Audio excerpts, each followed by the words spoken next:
Okay.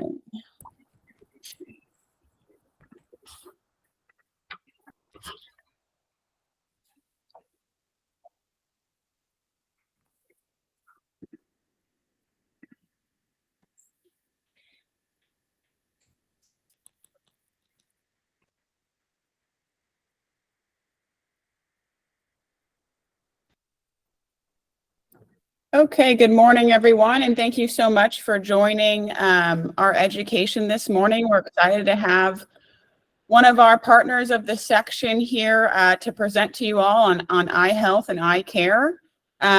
Before we get started, I just want to remind you all that if you have any questions during the presentation, to please just enter them into the chat down below, and we'll make sure we get to them at the end.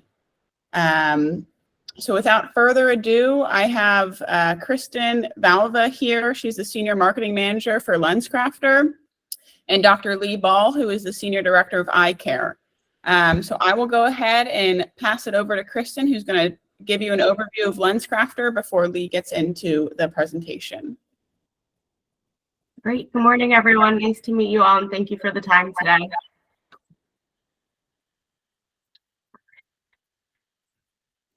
You can go to the next one, Jackie, whenever you're ready.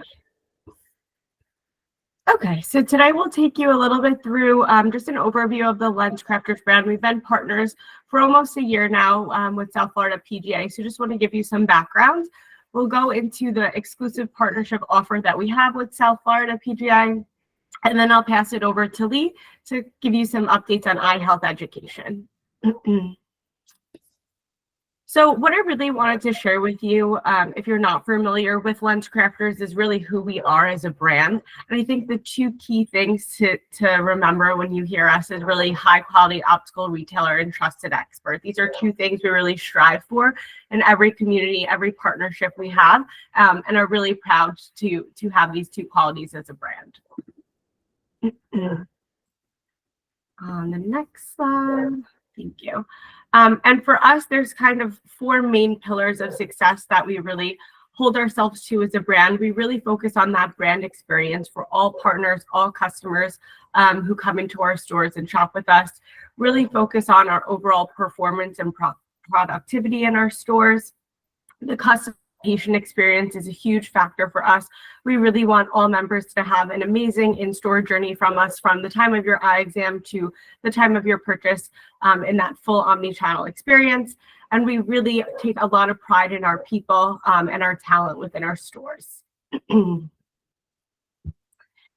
then in terms of brands we offer, there's a huge selection of top designer brands. We're constantly adding new brands to our assortments, new styles. So here's just a few you can see from Ray-Ban, Oakley, Versace, Prada, a ton of brands that we carry in our locations. And then in terms of products, we really do have all vision solutions that you can imagine. So anything from eyeglasses, sunglasses, smart glasses. We just launched this past year the latest generation of Ray-Ban smart glasses, which we're really excited about. We have all prescription lenses, contact lens accessories.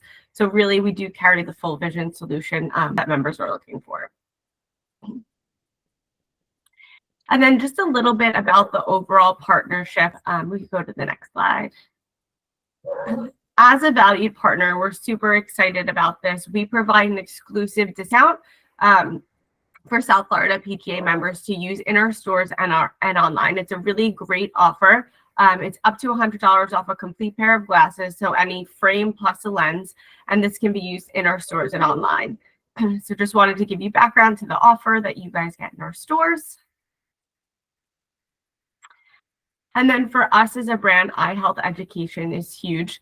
As we move into our presentation, which I'll pass it over to Lee in a minute, I just want to focus on the importance of really an annual eye exam and how essential it is to get an eye exam every year. Members can visit any one of our 1,000+ locations and really have a personalized, tailored experience for any vision need you may have.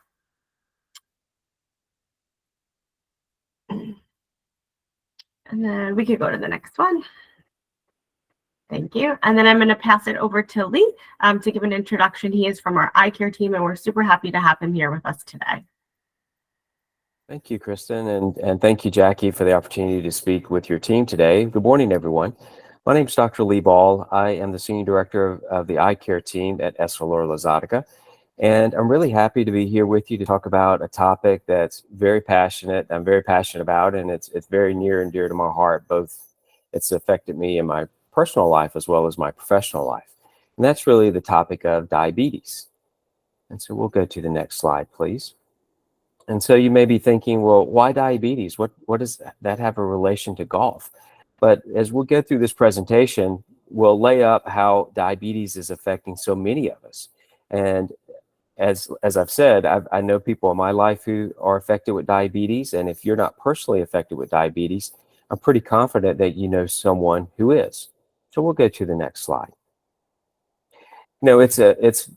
It's gathering our attention because the epidemic of diabetes continues to grow. Back in the early 2000s, there were about 16 million Americans who had diabetes. By 2010, that had risen to 26 million.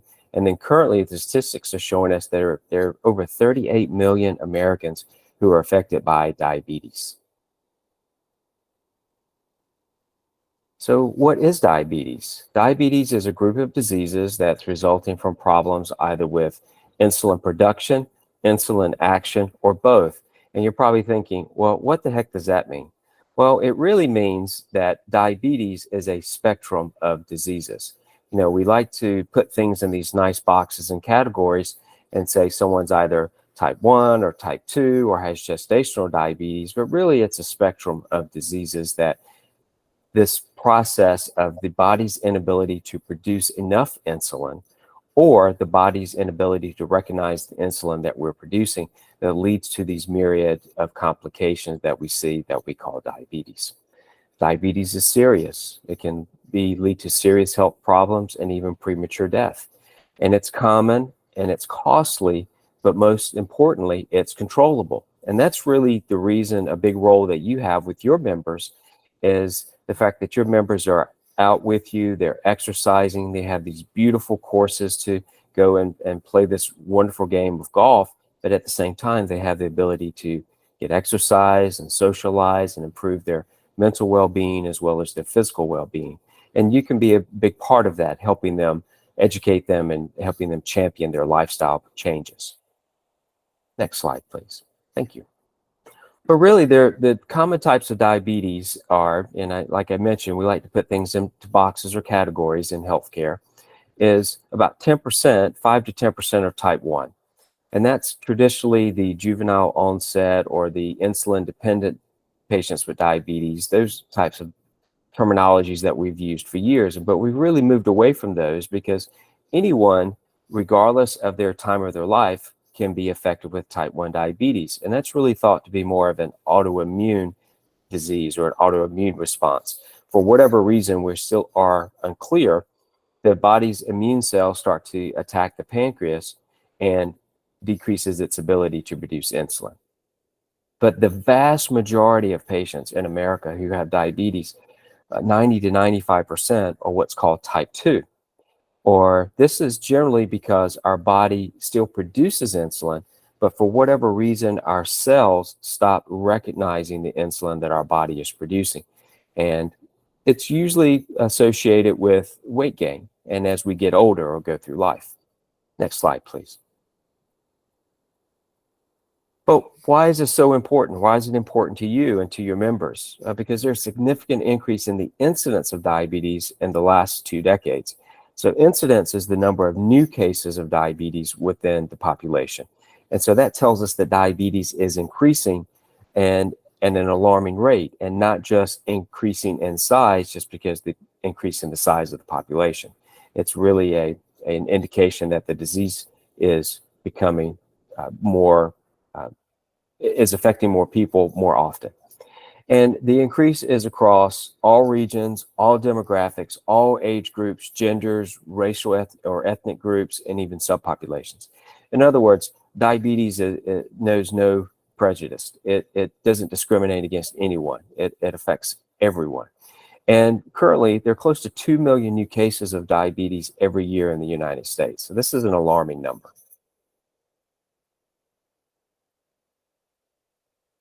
We'll go to the next slide, please. Thank you. And here's really the correlation with weight gain or obesity and specifically type 2 diabetes. When we look at these obesity trends and these diabetes trend maps from the Centers of Disease Control and Prevention from 1990 to 2001, you can see that the US is getting hotter.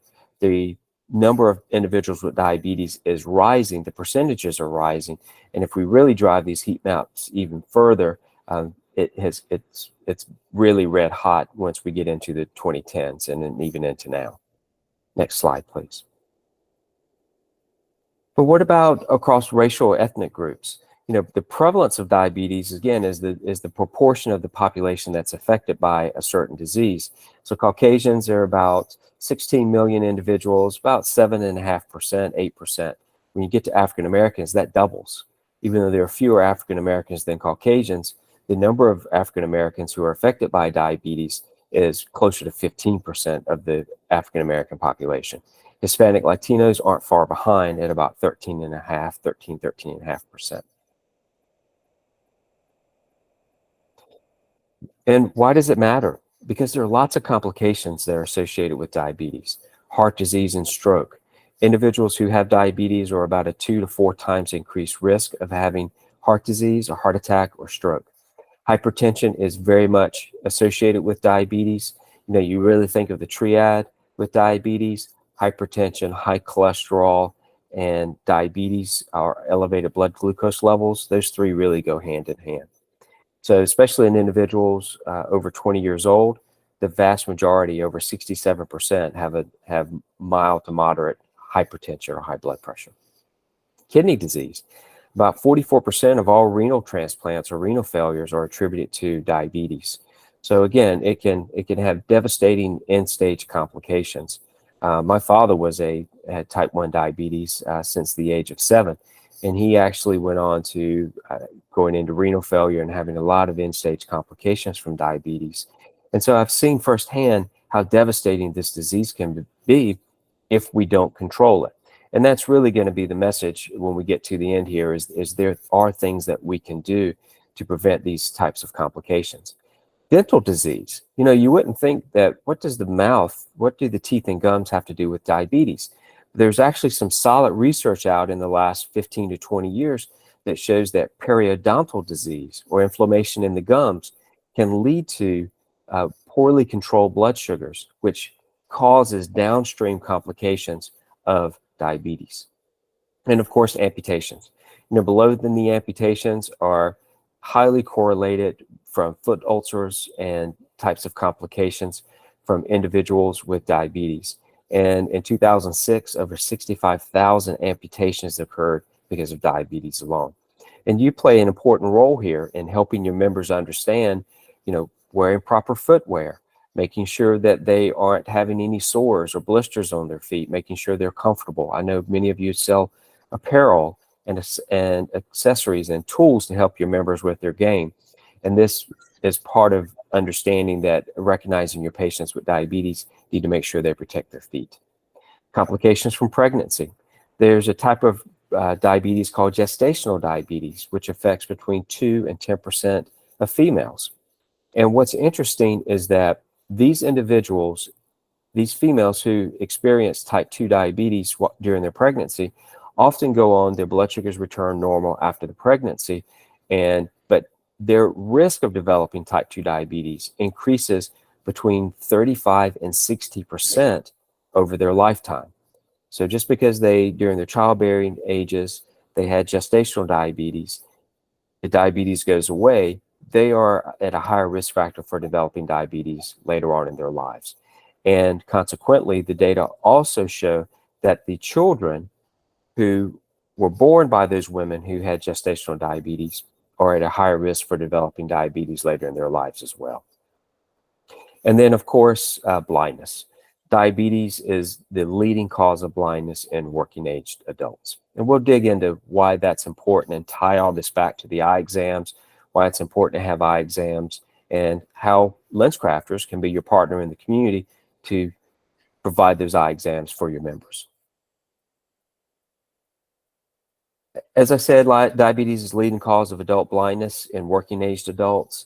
About 12 to 24,000 people go blind each year from diabetes, but 90% of vision loss is preventable with early detection and treatment.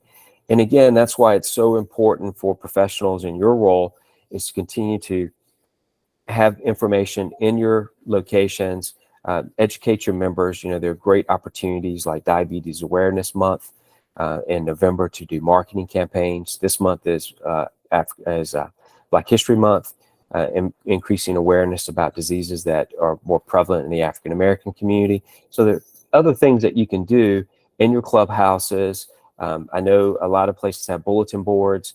I know I'm still old school. Every time I go by a bulletin board, I read it, I update it. When I go by and check my mailbox in my apartment here in New York, I'm always reading the bulletin board. It's just, it's a great way to share some information informally. So what about the optometrists? How do doctors of optometry play into this? Well, doctors of optometry are really primary points of care in the healthcare delivery system. And oftentimes, especially in younger ages, patients will come in with fluctuations in their vision, and they think they just need a pair of glasses or a change in their glasses. But really, the cause of the fluctuation in the vision is actually undiagnosed diabetes. I've had several of these cases personally throughout my career. And especially one when I was very early in my career. I had a young man, and at that time, he was in his mid to late 30s. He came in with a change in his prescription, and we changed his glasses, and then it changed again in a very short period of time. And everything from front to back of his eye looked completely healthy, and he wasn't taking any medications, and he looked healthy. And once we sent him for blood work, we found out that he had undiagnosed diabetes, and his blood sugars were up and down and up and down. It was his body was producing insulin from his pancreas, but his body was really going through that phase. It was struggling to recognize the insulin that his body was producing. So again, what we want to do, we want to provide continuous care. We want to be patient-centered. One great thing about optometry is that we're not quite as rushed as some of the other healthcare providers. We still spend on average of 15 or 20 minutes with all of our patients. We get to know our patients. Oftentimes, our patients come back to see us for years and years and even generations. I'm getting to the point in my career where I'm starting to see my patients' children and even a few of their children's children. So it's really rewarding. But we encourage, we educate, and when appropriate, we refer for those treatments, those life-saving and sight-saving treatments. So let's dive deeper into what we're actually looking at from a doctor of optometry's point of view. And specifically, we examine the entire eye from the front to the back. We assess the patient through the case history.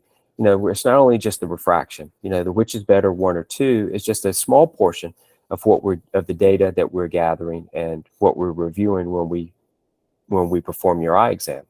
But specifically with diabetes, we're focused in on the back of the eye.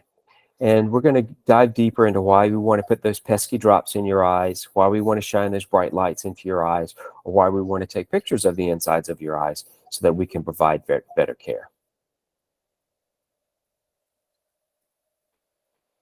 So vision loss from diabetes really occurs from 3 major pathways. One is a vitreous hemorrhage, and that's where blood leaks outside of blood vessels into the eye and fills the cavity of the eye and obstructs the light's ability to reach the back of the eye, which is called the retina, which allows us to see. There's another thing called attractional or attraction retinal detachment. That's when there's scar tissue that forms inside the eye, and it's like a scaffolding system that contracts. And when it contracts, it actually pulls or rips the retina away from its surface and creates a hole or a tear that can lead to vision loss as well. Unfortunately, retinal detachments are repair. There is a repair for them called a scleral buckle or fluid gas exchange. And so we can have great success with our ophthalmology colleagues of getting to them early and having that surgical intervention that can prevent vision loss. But we have to make sure that we catch it early in the process. And then lastly, the number 1 cause of vision loss is actually a process called diabetic macular edema. And what happens is because of those elevated blood pressure, elevated cholesterol, elevated blood sugar levels, is that the blood vessels and the cells become leaky, almost like a leaky pipe underneath the kitchen sink. And it leaks out small bits of blood and also prognathous fluid from the blood and creates exudation, which causes a swelling or a thickening of the retina. And as the retina becomes distorted, just as if film, old-timey film in a camera had a wrinkle in it, or even if your projection system in a movie theater, a screen had a ripple in it, then the image is distorted. So what are we doing in the eye exam? Of course, we're taking your case history. A lot of times your doctor of optometry is chatting with you. And even though they're having a collegial and a good conversation with you, they're also collecting information. You know, understanding your lifestyle, understanding your habits. Our team of technicians also take a thorough case history, which helps streamline that process for us. But all of these pieces of information are synthesized into providing the eye exam and determining what are the best outcomes, both optically and from a visual welfare and health standpoint for the patient. We do interest tests. We look at pupils. We look at extraocular motility. When we ask you to follow our finger or our pen or our light, we're looking at how well the extraocular muscles that tether and move the eye are working. Diabetes can affect all of these processes. Confrontation field, we make sure that the field of vision is full so that we know that the pathway from the front of the eye back to the occipital cortex, the rear portion of the brain where vision actually really occurs, where all the data are synthesized to give us the perception of sight, we're making sure that all those tracks and those pathways are intact. And then, of course, IOP, intraocular pressure, that dreaded puff of air that everyone, me included, does not like to get, but it's very important in knowing what that pressure is inside the eye, because if the pressure rises up too high, it can damage the very delicate structures inside the eye called the optic nerve, which can also lead to blindness. Diabetes and glaucoma are not mutually exclusive. Complications from diabetes can lead to certain types of glaucoma, but also it's very important that we screen every patient for elevated intraocular pressure. This is a question I also get. Well, is my blood pressure related to my eye pressure? And it's actually not. Those are very much independent processes, even though the fluid that percolates inside the eye leading to eye pressure is a derivative of blood. But it's a very complicated process, and they're actually, if you have high blood pressure, there's not a correlation with high eye pressure and vice versa. And then, of course, the refraction, which gets back to what we do at LensCrafters. You know, we have over 40 years of being one of the world's largest optical retailers, and you can really get, not only you can take the translation of the great care that your doctor provides for you within the LensCrafters, and you can fulfill that into the optical, not only with great function and lens technologies, but also with great style these days with all the brands that Kristen mentioned earlier. And then last but not least, if a patient is suffering some end-stage disease processes of the eye and their vision is affected, we can also help patients maximize what remaining vision they have with a specialty or subspecialty called low vision rehabilitation. So I talked about, you know, those pesky drops and those bright lights, and one of the instruments that if you've had an eye exam, you know that we've had you put your forehead and your chin into this instrument. And it's called a biomicroscope or a slit lamp. And then we shine very bright lights into the eye. So I'd like to show you what we're looking for. So we'll go to the next slide, please. And really, we put those drops in to take the pupil, which is the black part of the eye, which is actually a hole, and the iris, the colored part of the eye, that's brown or blue or green or a combination of the above, is actually a muscle, and it's a sphincter, and it works like an aperture on a camera. So by putting those drops in, we stimulate that iris to retract so that we make the hole, the pupil, larger so we can get a better view. Now, thankfully at LensCrafters, we've been able to incorporate some wonderful modern technology called OptiMap, where we're able to get a view of the inside of the eye that's equivalent to a dilated eye exam without having to put those drops in your eyes. But sometimes the images aren't quite what we need to see, and so we still have to put the drops in as well. So we'll go to the next slide, please. So specifically, what are we looking for in diabetes? We're looking for neovascularization of the disc or neovascularization everywhere. what we call NVD or NVE. Now you might think, well, the ability to grow new blood vessels, neovascularization, new blood vessel growth, is a good thing. And when we're embryos and we're developing in the fetus, it is a wonderful thing because it allows us to gestate and make just really mind-boggling changes over the course of the 9 months. But once we're born and we're birthed into this earth, new blood vessel growth is actually not a good thing, and it's detrimental, and it's linked to disease processes, specifically diabetes. The reason is because these new blood vessels that grow are often fragile and they leak. And so that plumbing under the sink becomes very much problematic in patients with diabetes. And it can lead to the vitreous hemorrhages, the retinal hemorrhages, and then ultimately the retinal traction that we talked about earlier. So we'll go to the next slide, please. And this is an example of preretinal, subretinal, and vitreous hemorrhage. So they're basically bleeding occurs in different layers of the eye. And those are the things that we're looking for because it determines what type of treatment the patient is needed for the patient and how soon or quickly treatment is needed for the patient. Now, seeing patients with mild to moderate diabetic retinopathy, just a few dot blot hemorrhages or just a few leaky blood vessels, and oftentimes it just warrants monitoring and lifestyle modification. Because what we know is that the body has the tremendous ability to heal itself, and the eye is no differently. And with good blood sugar control, good blood pressure control, good lipid control, or cholesterol control, you can actually reverse or ward off these types of complications in the eye and even elsewhere around the body. Next slide, please.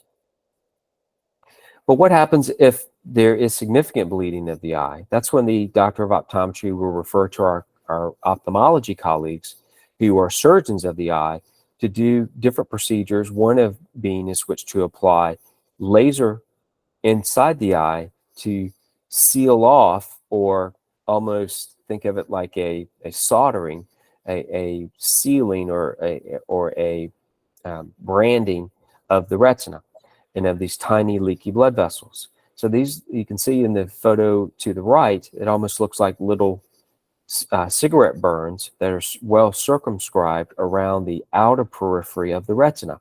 And that's what the retinal surgeon is doing with the laser.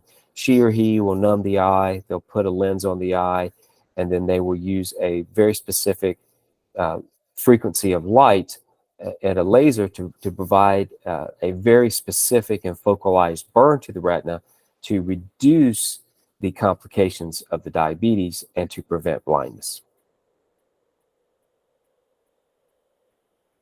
We'll go to the next slide, please.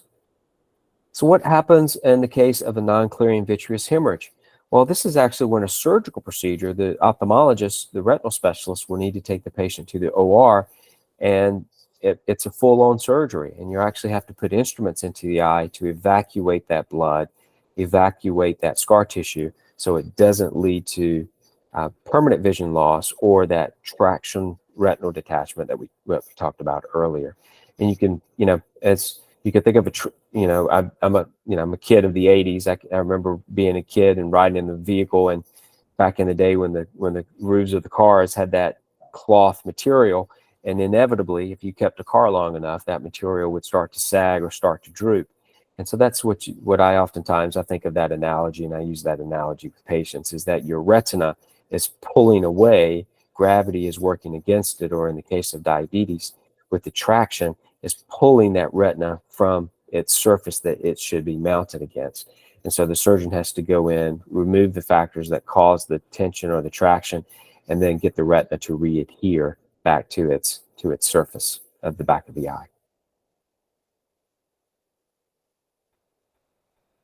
All right, so we know it's a leading cause of preventable blindness in the United States, and I think I've gone into many of the reasons why it's important to have those annual eye exams, so that if we do see things that are not going the way they need to be going, we can intervene very quickly. But then why do approximately only 40% of people receive the necessary care? And really, it's awareness. And that goes back to the why. The purpose of this conversation and working with professionals like you is that you are on the front lines with your members and you will be able to see many of the telltale signs that says, hey, maybe I can have a general conversation with a member and, ask them how they're doing and encourage them to walk and exercise and making sure they're following up with their team of healthcare professionals. Okay, next slide, please.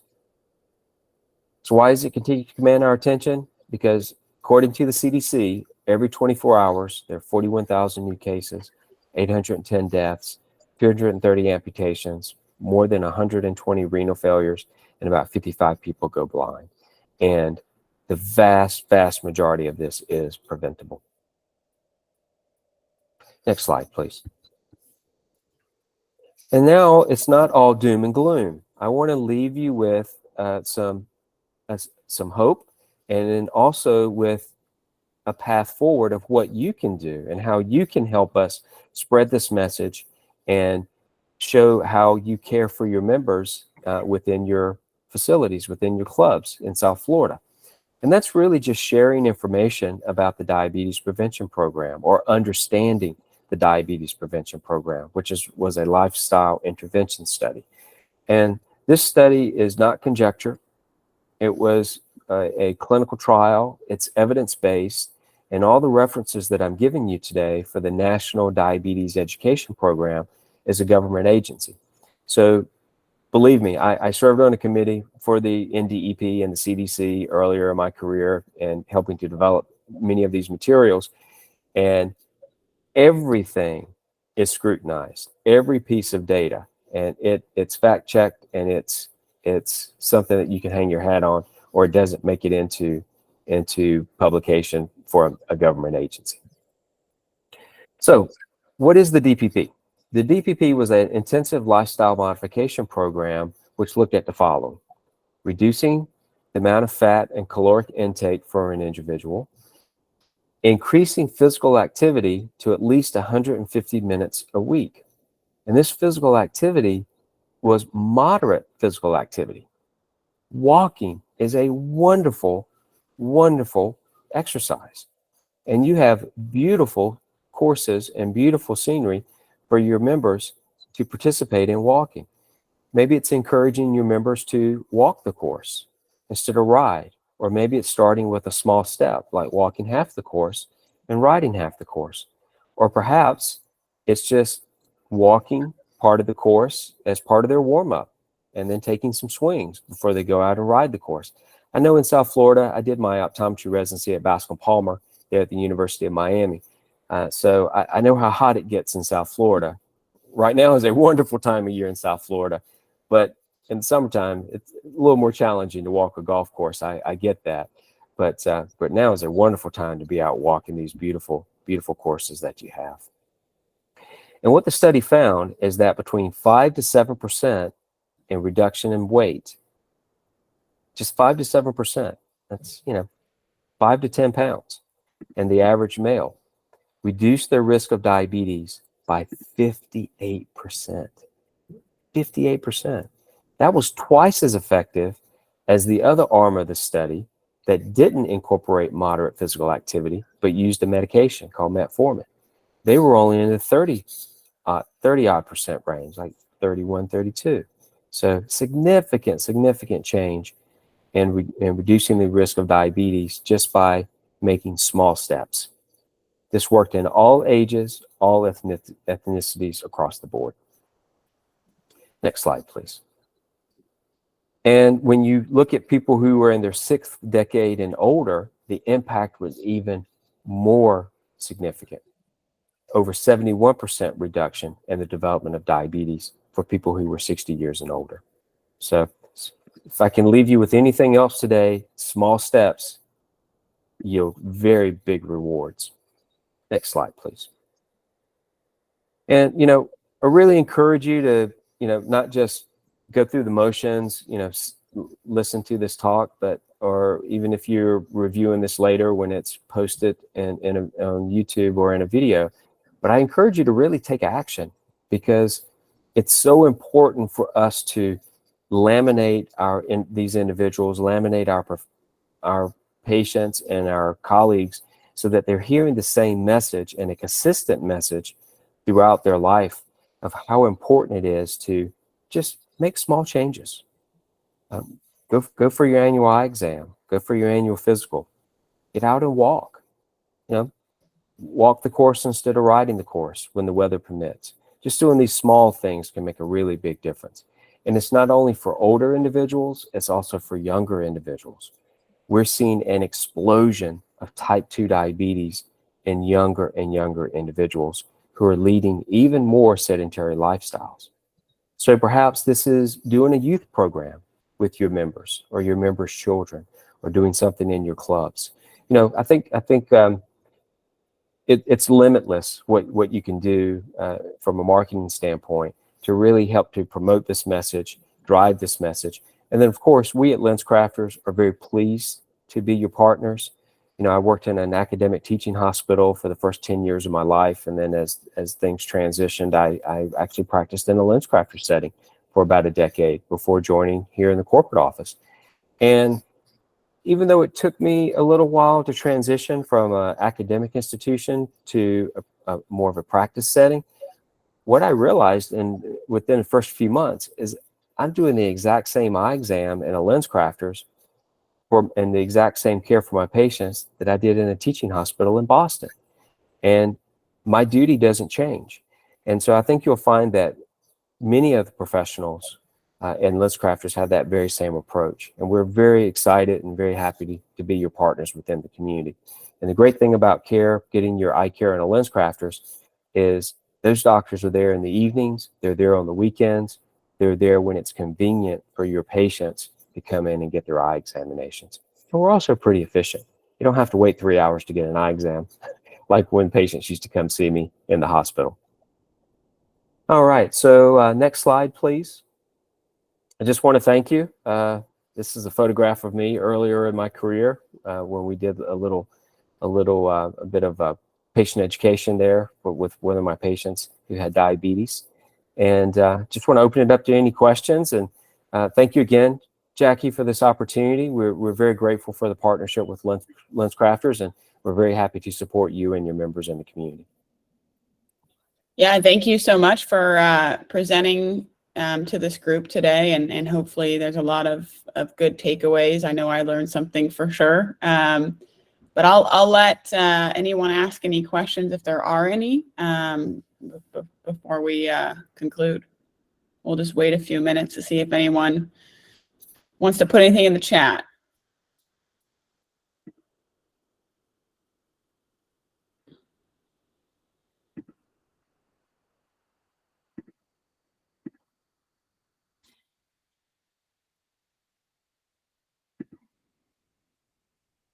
Yeah, Gail, I see that you raised your hand if you want to go ahead and ask your question. Yeah, sorry, I'm in the car, so I can't figure out how to text it. But I was just All curious, does eye dominance, can it possibly change due to age and regression of eyesight? That is a fantastic question, Gail. Eye dominance generally will not change unless the brain needs it to. And what do I mean by that? The brain has neuroplasticity.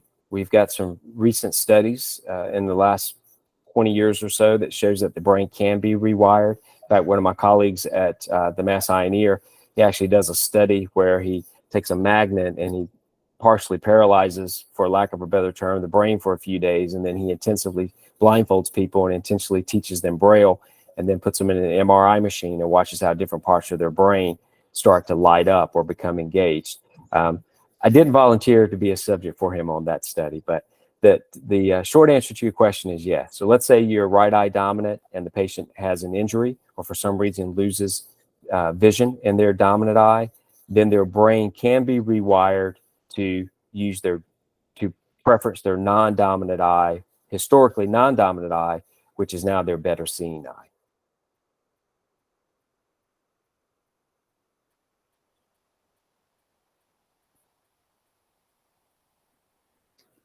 Matt, I see you've raised a hand. Feel free to ask your question. Yeah, so transitioning your subject matter into LensCrafters and into eyewear for golf. Are there lens types that are better for seeing. We need to see definition, slope, reading greens, et cetera. Golf ball from a distance, those types of things. Absolutely. The best thing for all of those things that you mentioned, depth perception, reading greens, seeing the ball, is to make sure you have an accurate prescription. So even small amounts of uncorrected refractive error can make all of those things that you mentioned even more challenging. Some patients have astigmatism, and it's a small amount, and patient may not want to be bothered with getting it corrected, especially if they wear contact lenses. But even a small amount of uncorrected astigmatism can be significant, even as small as 0.75 or 3/4 of 1 diopter. A diopter goes in 0.25 increments is how we make the change in the glasses. So that's the number one thing, is to have a current eye exam and make sure that you're maximizing your prescription. As far as translation into the optical, you really want to work closely with your optician, and this is a great conversation to have with them, to talk about lifestyle, to talk about positioning.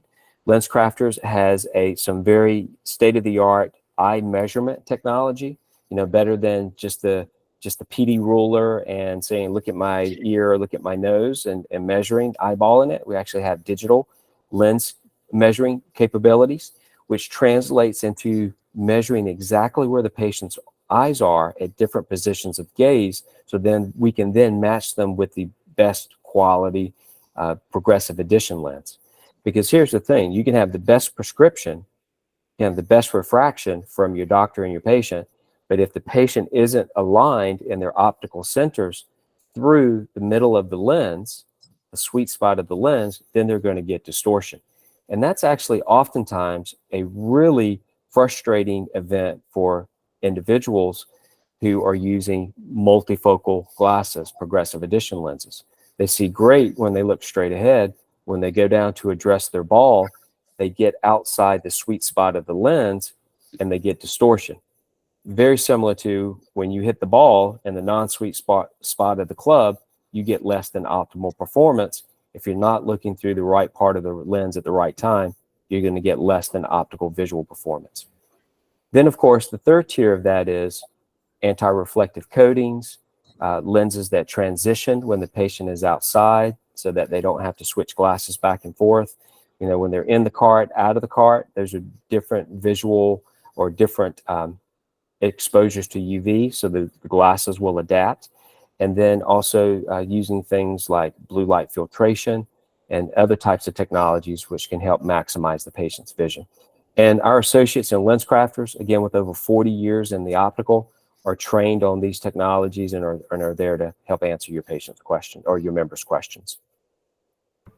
Jackie, if I may, a second part to the question, and then you started to I think you touched it in section 3 of your answer. We have students that can struggle as they age with bifocal type things, where they look down and see the ball and they have some trouble there, and then they look out into the fairway to see where it went and have some trouble in those areas as well. Absolutely. Sometimes it takes a special type of lens that internally we call an occupational lens. That all that means is that you're prescribing for the patient, or in your case, your members, for that optical task. And that may require a second pair of glasses that are specifically set to, the prescription is set to focus at a certain distance at a certain time. We do these things sometimes for electricians. You can imagine if you're an electrician and you're working above your head and you need to see close up, well, having the reading portion of your glasses at the bottom of the glasses is going to do nothing for you if you need to read above your head. So it's having this conversation with your doctor of optometry, and then your doctor of optometry and the patient or member works with the optician to make sure that the prescription that's determined in the exam room is translated into the product that's going to work best for the patient or your members. That was a really great question, Matt. I appreciate that one. Thank you, Matt. I wouldn't mind a pair of glasses to help me find the sweet spot of the golf club. That's for sure. I'll wait a little bit if anybody else has a question for Dr. Ball here before we let him go. I do have one more, if I could, Jackie. Yeah, Matt, go ahead. As we transition, what we're seeing in the golf industry is that very quickly, getting close to 50% of golf activity is starting to happen off grass, off golf course. So Top Golf, Pop Stroke, those off golf course things are starting to happen. I would also see, we're having a big spike in simulator and things like that, and I can see virtual reality, VR golf is kind of coming. What optically, how does that going to affect some folks as we go forward? Well, optically, some individuals are not going to be able to participate in virtual reality, and it's because of their eye alignment. So if you ever try a VR headset and you find yourself becoming extremely nauseous after the first few minutes, that's a good indication that you probably need an eye exam, even if you haven't had any other symptoms, just to look at your eye tracking or eye alignment. And that goes back to those extraocular muscles that I was talking about earlier that we assess, and how they're tethered to the eyeball and how they move the eyeballs in conjugate. The eyes are yoked. I often think of them like two horses at a stagecoach. Back in the Western times, in order for that stagecoach to move most efficiently, those two horses have to be running pretty much in the same direction at the same time and putting the same amount of effort in. And if you have one horse that's working harder than the other, of course, it's going to get fatigued and act out or become a little naughty with time. So that's how I think about binocular vision, or how I explain binocular vision to my patients, is we want to make sure those two eyes are working together and seeing within the same plane and putting pretty much the same amount of effort. Some patients aren't going to be able to do that just because their eyes do not team well, just like a team of horses don't necessarily team well. So that will prevent some individuals from participating in virtual reality. My bigger concern is the lack of the physical interaction. Sure, people can get the stimulation of hitting the ball at Topgolf, but they're not going to get the scenery stimulation. They're not going to get walking the greens. They're not going to get the immersion in nature and all those other wonderful things that come along with having an outdoor sport. We also know that there's some science behind outdoor light or natural light exposure and myopia progression in younger children. The current recommendation is that youth under the age of 12 need to spend at least 1 hour outdoors in natural lighting per day. And so what a great way to do it on a golf course. Get these kids involved, and, it's a generational thing. Get them back out there, do things at your clubs to get them engaged, get them excited, get them interacting with one another. To me, it's the whole skiing, snowboard paradigm. I grew up skiing. It became very unfashionable in the 90s and early 2000s. Everybody was boarding. Now, when I go back to the slopes, I see more and more young kids on skis again. So it just reminds me how everything comes in cycles. We go through these different phases, and this is an opportunity for you and your profession just to innovate and do things differently in your clubs to get people back out there and with you. Dr. Ball and Kristen, we want to thank you very much for your support of our section. Thank you for your education today. Thank you. My pleasure. Thank you. Thank you, Matt. Appreciate it a lot. Anybody else?